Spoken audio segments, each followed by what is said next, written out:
사랑하는 믿음의 성도 여러분, 우리 함께 걷는 교회 공동체 여러분, 저는 요즘 사회를 바라보면서 생각나는 단어가 하나 있습니다. 그 단어는 다침입니다. 다침.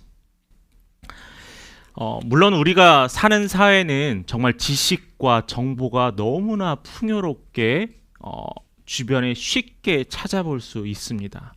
손가락 하나로요, 또 핸드폰 하나로요, 인터넷으로 전 세계 어느 곳에 어떤 사진이든 어떤 정보든 쉽게 얻을 수 있습니다.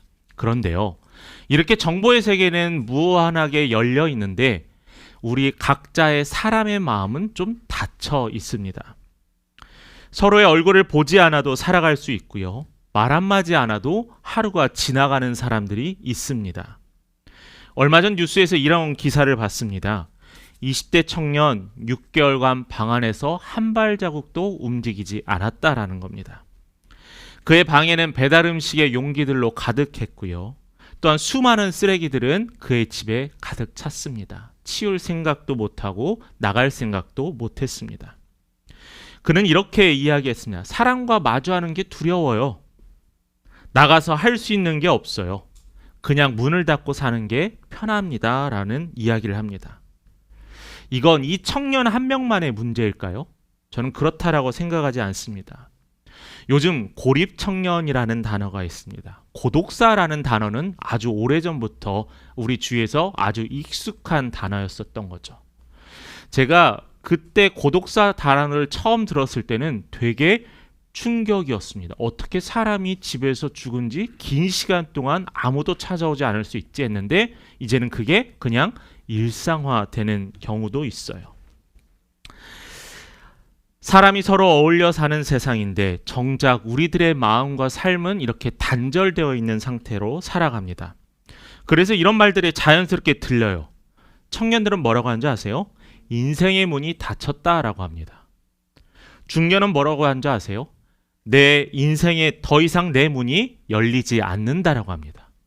그렇다면 노년에 계신 분들은 뭐라고 하시냐면은 이젠 하늘도 문이 닫힌 것 같다라고 합니다. 그러나 여러분, 닫힘은요, 그냥 단순하게 문이 닫혀 있고 문이 열려 있지 않은 상황을 닫힘이라고 저는 이야기하는 게 아닙니다. 소망도 품을 수 없는 그 사람의 마음과 상황이 닫힘이다라고 이야기하는 거예요. 특별히 무엇보다도 믿음의 멈춤이 심각하다는 겁니다. 신앙생활을 시작하면서 부스터를 달고 막 출발했어요. 하나님과 교제도 하고 찬양도 하고 믿음이 자라갔습니다. 그런데 어느 순간에 이 부스터가 점점 힘을 잃어서 정체하고 말아요. 정체하다 보니까 어떤 현상이 생기냐면 의심도 생기고 질문이 생깁니다. 제가 여러분에게 항상 했던 얘기가 죠. 여러분 질문하세요. 믿음의 질문을 하세요. 근데 이 질문은요, 조건이 하나 있어요. 뭐냐면은 여러분의 믿음의 성장을 위한 질문이라는 거예요. 이러한 믿음의 멈춤의 상태가 너무나 많습니다. 물론 우리 기도했죠. 제가 지난 몇 주 동안 계속 이러한 말씀을 통해서 여러분과 나눴는데, 여러분, 하나님이 침묵한 것 같은 시간, 하나님 정말 제 기도 듣고 계신가요? 이렇게 묻는 순간들이 있습니다. 하지만 여러분, 정확하게 이야기합니다. 명확하게 제가 증거합니다. 하나님의 침묵이 하나님이 존재하느냐 안 하느냐의 문제로 이어지면 안 돼요. 하나님을 향한 믿음의 질문이 하나님의 존재에 대해 있고 없고의 문제가 아니라는 거예요. 지금 아무 일도 이 세상에 일어나는 것 같지 않습니까? 아니요. 하나님은 그 닫힌 문 뒤에서 당신의 뜻을 통해서 일하고 준비하고 계신다는 거예요. 오늘 그 증거가 에스라 1장 1절에서 6절인 이 본문을 통해서 우리가 그 하나님을 우리가 살펴볼 수 있다는 거예요. 오늘 본문의 배경에 보면은 이스라엘은 바벨론이라는 나라에 의해서 멸망했습니다. 성전도 무너지고요, 성벽도 무너지고요, 이스라엘 백성들은 더 이상 그 땅에 살 수 없어서 바벨론의 포로로 끌려갑니다. 그 시간이 몇 년이냐고요? 70년이요. 70년. 여러분, 70년이면 거의 100년이에요. 세대가 두 세대가 걸쳐서 잊혀져 가는 세대입니다. 그런 그들에게 어떤 소망을 품을 수 있겠어요? 어떤 꿈을 꿀 수 있겠어요? 그런데요, 하나님께서 문을 여셨어요. 하나님께서 그 70년 동안 굳게 닫혔던 그들의 마음의 문을 열어주셨어요.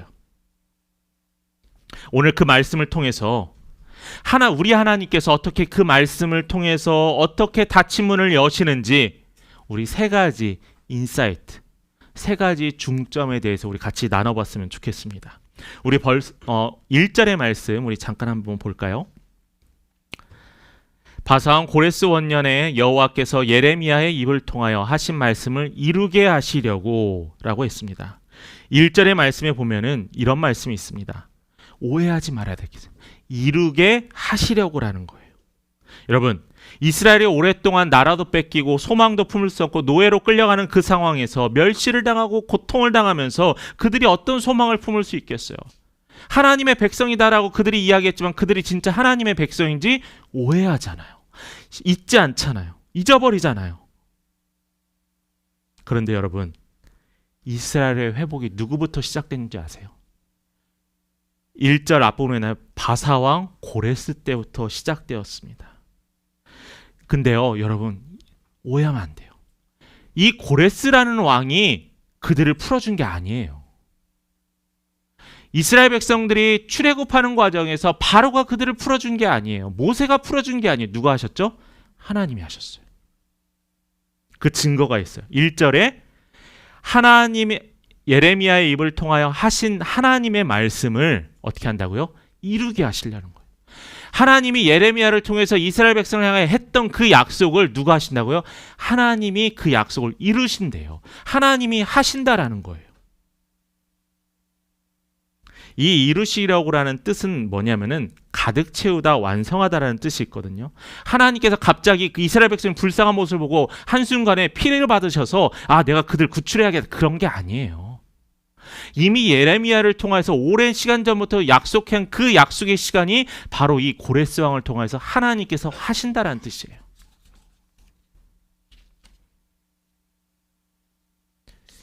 그들은 꿈도 소망도 품을 수 없는 이 시기에 하나님은 그들의 닫힌 문 뒤에서 그들을 위해서 일하고 계셨다라는 거예요. 누구를 통해서요? 페르시아 왕, 이방의 민족의 왕인 고레스를 통해서요. 그때가 바로 70년이었습니다. 70년. 우리 눈에는 이런 생각이 들죠. 답답해요. 왜 이렇게 느려요? 왜 이렇게 70년 동안 우리를 이렇게 가둬놔야 돼요? 아니라는 거죠. 하나님께서 그 정확하게 일하시는 그때를 이미 예언하신 말씀 우리 한번 확인해 보도록 하겠습니다. 예레미야 29장 10절의 말씀입니다. 우리 같이 읽어봅니다. 여호와께서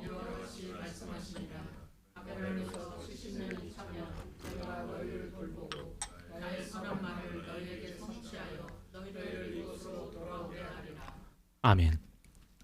에스라 1장 1절에 하나님께서 하신 말씀을 이루게 하신다고 했잖아요. 예레미야 29장 10절에 하나님께서 예레미야에게 하셨던 70년이 어땠대요? 참회. 내가 너희를 다시 오게 하리라. 누가요? 하나님이요. 하나님께서는 이스라엘 백성, 이 유다 백성들을 향해 끝을 정해놓으셨다라는 거예요. 우리가 불순종해도 우리가 불안한 시간을 보내도 하나님의 이 약속은 지켜진다라는 거죠. 말씀을 또 하나 찾아보냐고 전도서 3장 11절 말씀입니다. 제가 읽겠습니다. 여러분 함께 같이 읽겠습니다. 시작. 하나님이 모든 것을 지으시되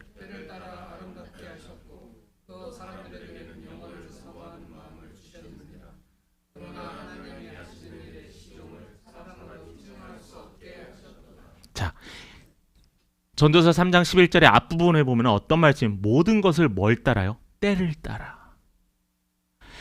신앙생활을 오래 해도요, 이때는 아는데, 머리로는 아는데, 귀로는 들었는데 마음이 잘 안 돼요.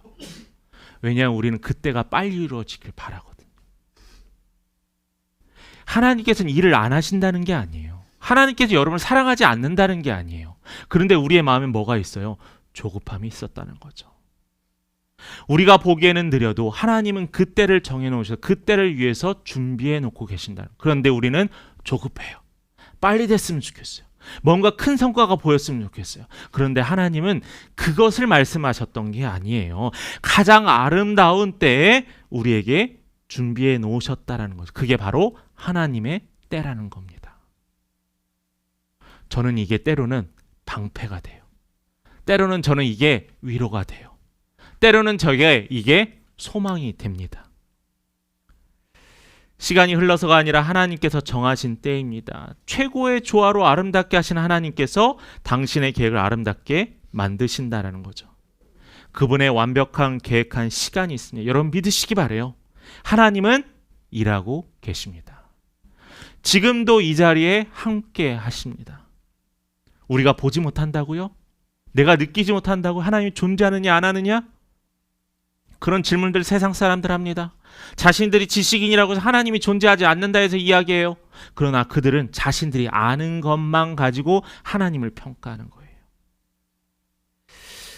이런 간증이 하나 있었습니다. 한 청년이 있었는데 이 청년이 이제 10년 동안 이제 공무원 되기 위해서 준비하고 기도했었어요. 공무원 시험을 준비하면서 하나님 이번 한 번만 붙으면 제가 진짜 이제 지금까지 했지 못했던 거 하나님께 영광 돌리며 살겠습니다 라고 결단하고 기도했습니다. 그런데 결과가 어땠을까요? 바로 합격했으면 제가 얘기를 안 했겠죠. 3번 연속 낙방을 했습니다. 근데 주위 사람들이 뭐라고 하겠어요? 3번 연속 떨어지니까. 다른 거 알아봐라. 부모님들도 나도 이제 더 이상 너 지원해주기 힘들다라는 이런 이야기를 합니다. 그가 어느 날 새벽에 눈물로 하나님께 기도했어요. 하나님 왜 제게 이 길을 닫으세요? 하나님 왜 저를 버리셨나요? 하나님 왜 제게 이 문을 닫아주셔서 이 문을 열어주세요 라고 기도했어요. 더 이상 부모님이 도와주지 못해서 낮 시간엔 잠깐의 아르바이트로 또 생계를 위한 임시직을 했습니다. 근데 그 자리가 어디였냐면은 지역의 작은 아동센터였었어요. 근데 거기서 아르바이트를 하면서 아이들을 만나면서 뜻밖의 기쁨을 경험하게 됩니다. 그러면서 이 아이들을 위해 함께 살고 싶다라는 마음의 부르심을 발견해요.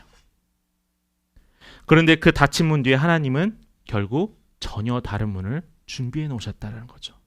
나중에 이런 고백을 합니다. 하나님께서는 내 인생의 문을 닫아 놓으신 게 아니라 내 욕심의 문을 닫아 놓으셨던 거예요. 욕심의 문을. 그리고 하나님께서 어떤 문을 여셨냐고요?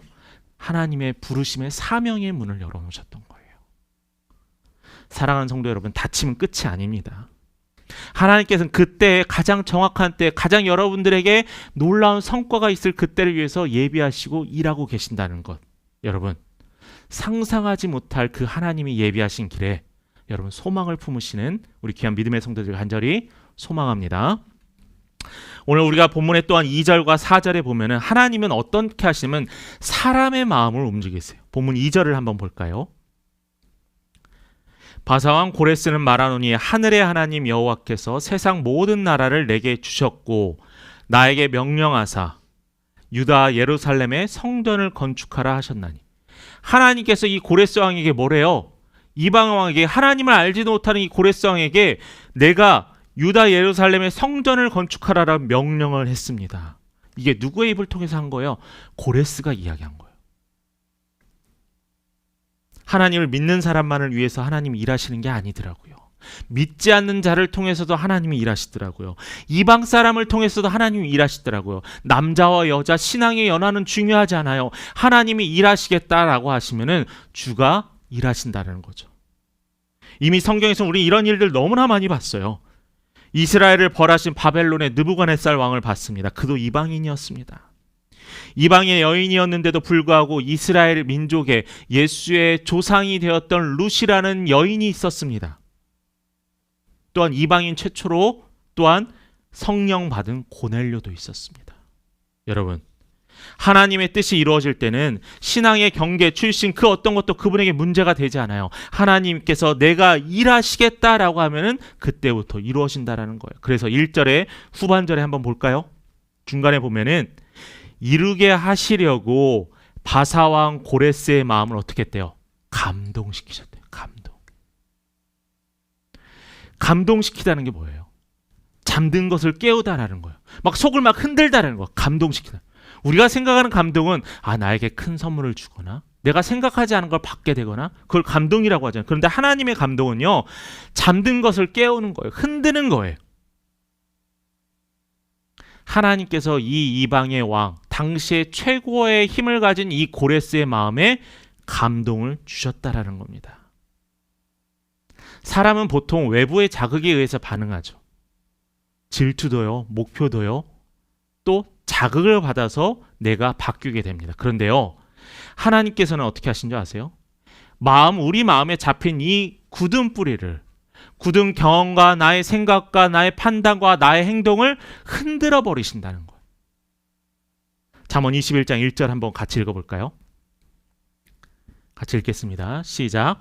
왕의 마음이 여호와의 손에 있으며 마치 물이 흘러가는 것 같아서, 자, 그가 임의로, 그가 인도하는데 원하는 대로 인도하신다는 거예요. 자, 왕의 마음이 누구한테 있대요? 하나님께 있다는 거예요.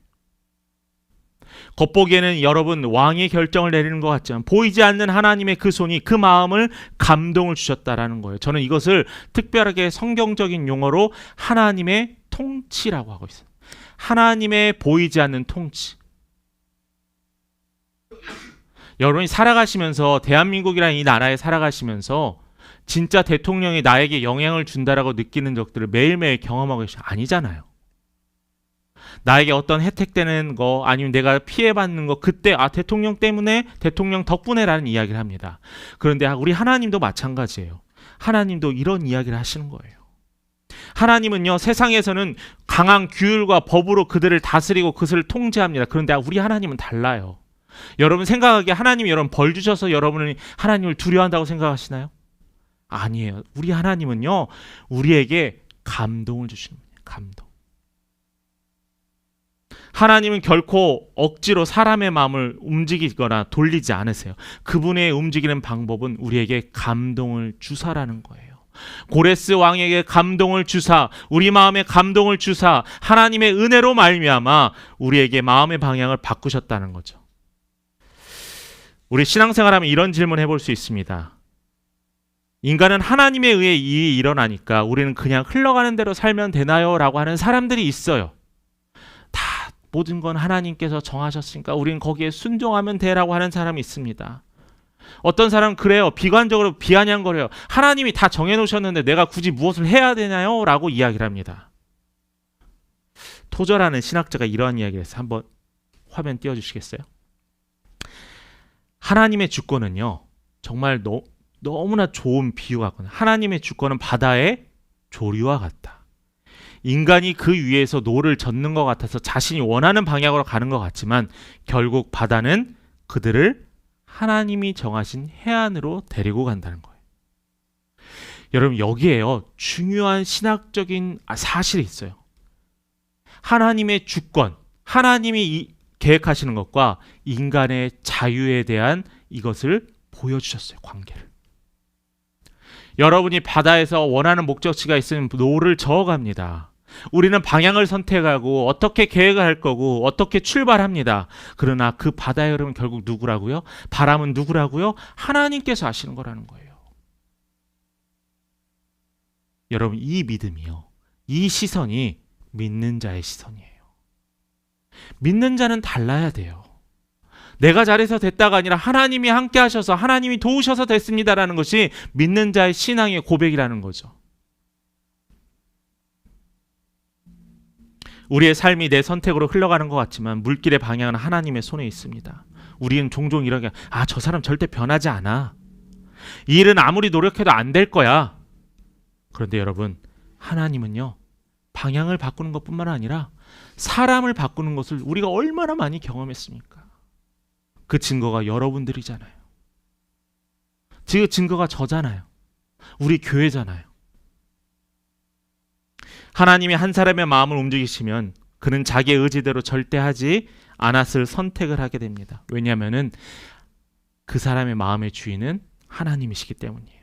그래서 우리가 해야 될 것은, 사람들을 향해서 해야 될 건 설득이 아니에요. 논리적인 이김이 아니에요. 하나님께서 그의 마음을 움직일 수 있도록 기도하는 거예요.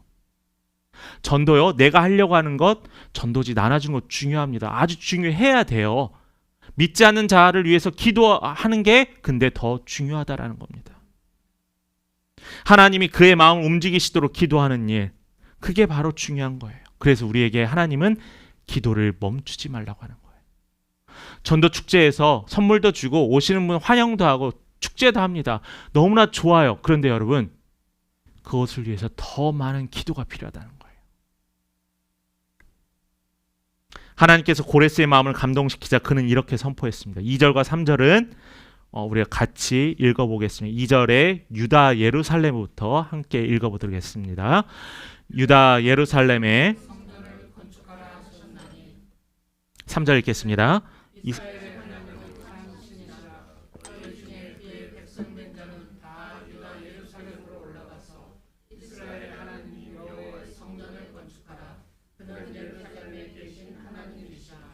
예루살렘에 계신 하나님께서 한 사람의 마음에 감동을 주셔서 닫혀있던 문이 열리는 그때가 시작되었습니다. 마지막 세 번째로 인사이트는 우리 5절과 6절인데 특별히 5절의 말씀입니다. 이에 유다와 베냐민 족장들과 제사장들과 레위 사람들과 그 마음이 하나님께 감동을 받고 올라가서 예루살렘의 여호와의 성전을 건축하고자 하는 자가 다 일어나니 라고 했습니다. 여러분, 고레스 왕의 마음만 움직였던 게 하나님이 아니세요. 이제는 뭐라고 했죠? 그 마음이 하나님께 감동을 하고 모든 백성들이 하나님께 감동을 받게 되었습니다. 이 일하심이 우리가 어디서 또 비슷한 장면 있죠? 요나서에도 있잖아요. 니느웨에서 니느웨 왕이 하나님께 감동을 받고 모든 백성들을 명하여 너희들이 베옷을 입고 회개하라고 했습니다. 일주일 동안 그들이 금식하여 회개했습니다. 그들의 마음에 감동이 있었어요. 하나님은요, 한 사람을 통해서 움직이시지만은 하나님은 그를 돕는 수많은 사람들을 준비하고 예비하신다라는 거예요. 여러분이 생각하기에 베드로가 3,000명을 대상으로 성령을 받고 설교하셨을 때 베드로가 존중받고 존경받아야 한다고 생각하시나요? 아니요. 3,000명의 성령 받은 자들도 축복받고 대단한 자예요. 하나님의 감동이 임하자 70년 동안 눌려있던 마음들이 깨어났습니다. 그래서 그들이 어떻게 일어났대요? 5절에 보면은 다 일어났대요. 성령의 감동을 받은 자들이 다 일어났대요. 이 감동을 영어로 히브리어로 루아흐라고 하는데 사실은 영, 바람, 숨결이라는 의미가 있습니다. 그들에게 그 영의 바람이, 그 숨결이, 하나님의 숨결이 들어오자 그 모든 백성들이 다 일어나 자신들이 해야 할 일들을 감당하기 시작했다라는 겁니다. 이게 감동이에요. 이게 감동이에요. 저는 여러분들이, 우리 성도님들이 하나님께 감동을 많이 받았으면 좋겠어요. 아, 하나님 이런 분이시구나. 또 성도와 성도들 사이에서도 감동되었으면 좋겠어요. 그냥 선물을 주고 안 주고가 아닙니다.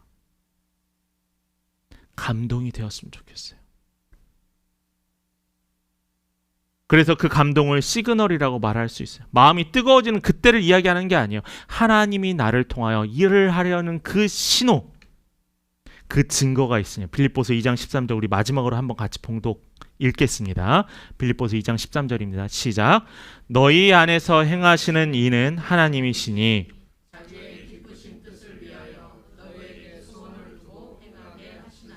자, 여러분 안에서 일하시는 분이 누구라고요? 하나님이시래요. 그리고 마지막에 13절 뒤에 보면은 행하게 하신다라고 했습니다. 이 말씀은 하나님이 주시는 감동의 영적 원리를 분명하게 이야기하는 거예요. 하나님께서는 우리 마음에 뭘 주시나? 소원을 주신대요. 그건 단순한 결심이나 목표가 아니라 하나님께서 주시는 뜻과 계획이에요. 그래서 우리는 이렇게 종종 이런 이야기를 합니다. 하나님 제게 뭔가 하시려는 것 같은데 잠깐만요. 하나님 지금 확신이 없는데 조금만 기다려주세요. 더 큰 확신을 보여주세요 라고 이야기합니다. 그런데 여러분, 하나님께서 여러분의 감동을 주시고 여러분의 마음에 노크를 주시고 여러분의 귀에 말씀을 들리게 하시는 것은 하나님의 시작의 신호라는 거예요. 어떤 신호요? 시작의 신호. 여러분, 감동이 오면은, 여러분의 시그널이 오면은 계산하지 마세요. 그 감동은요, 아까 뭐라고 했죠? 바람이라고 그랬잖아요. 머물러 있지 않아요. 그 성령의 바람은 머무르지 않고 움직이는 바람입니다. 그 바람이 불 때 즉시 일어나야 합니다. 우리가 부르는 찬양, 우리가 외치는 말씀 다 뭐라고 했죠? 일어나 외치라라고 하잖아요. 즉시 일어나라고 했잖아요. 우리가 움직이지 않으면 그 감동은요, 내 안에 머물러 있지 않는다라는 거죠. 그래서 하나님의 감동받은 사람들은 곧바로 행동했습니다. 여러분 감동받으셨으면 시작하고 행동하십시오. 이스라엘 백성 어떻게 했어요? 움직였어요. 누군가는 짐을 꾸렸습니다. 누군가는 재물을 내어놨고요. 누군가는 손을 도와 서로 돕기 시작했습니다. 감동은 이렇게 바로 행동으로 이어져야 한다는 거죠. 여러분의 예배 중에, 여러분의 기도의 제목 가운데, 여러분의 찬양 중에 이 일을 해야겠다라는 마음, 하나님이 나에게 말씀하시는 속삭임이 있습니까? 하나님께서 여러분 마음에 씨를 심어 놓으신 거예요. 하나님 앞에서 자존심 내세울 필요 없잖아요. 아, 나는 목사님의 말에서 하기 싫어. 아, 내 마음에 스스로 와야 돼. 하나님께서요, 여러분의 직접적인 계시만 하는 게 아니잖아요. 말씀을 통해서, 사람을 통해서, 환경을 통해서 일하시잖아요. 여러분, 그 감동에 하나님은 여러분들의 순종을 통해서 일하십니다. 여러분에게 대단한 큰 일을 원하시는 게 아니에요. 여러분이 대단히 큰 것을 희생하라는 게 아니에요. 지금 당장 하나님의 그 마음, 주신 마음에 순종하라는 거예요. 행동하라는 거예요. 그리고 그 일을 이루시는 누구라고요? 여호와 하나님이란 거죠. 요한 웨슬레가 영국을 움직이고 전 세계에 감동을 주고 움직였던 요한 웨슬레가 처음부터 전 세계를 바라보고 기도했을까요? 물론 전 세계가 나의 교구를 위해서 일하게 해달라고 기도했습니다. 그런데 하나님은 그를 차근차근 시작하게 하셨어요. 여러분의 삶에 아직 화려한 때는 이르지 않았습니다. 나이가 젊어서 더 나중에 잘 될 거야? 나는 너무 많아서 이제는 끝났겠지? 아니에요. 하나님께서 완성시킨다는 거죠. 여러분, 사랑하는 여러분, 그 한 걸음이 닫힌 시대의 문을 여러분 여시는 여러분이 되기를 간절히 소망합니다. 말씀 마칩니다. 오늘 에스라 1장의 말씀을 보면서 이렇게 보았어요. 하나님은 닫힌 문 뒤에서 일하신다고 하셨습니다. 또한 하나님은 사람의 마음을 움직인다는 인사이트를 받았습니다. 그리고 하나님은 감동을 주신다고 하셨어요. 혹시 지금 여러분 마음에 닫혀 있습니까? 현실 앞에 닫혀 있는 마음으로 있습니까? 하나님은 하나님의 때에 하나님의 방법으로 여러분의 마음에 감동을 주신다고 약속하셨습니다. 그럼 여러분 하나님께 집중하세요. 어떻게 일하실지 집중하시기 바랍니다.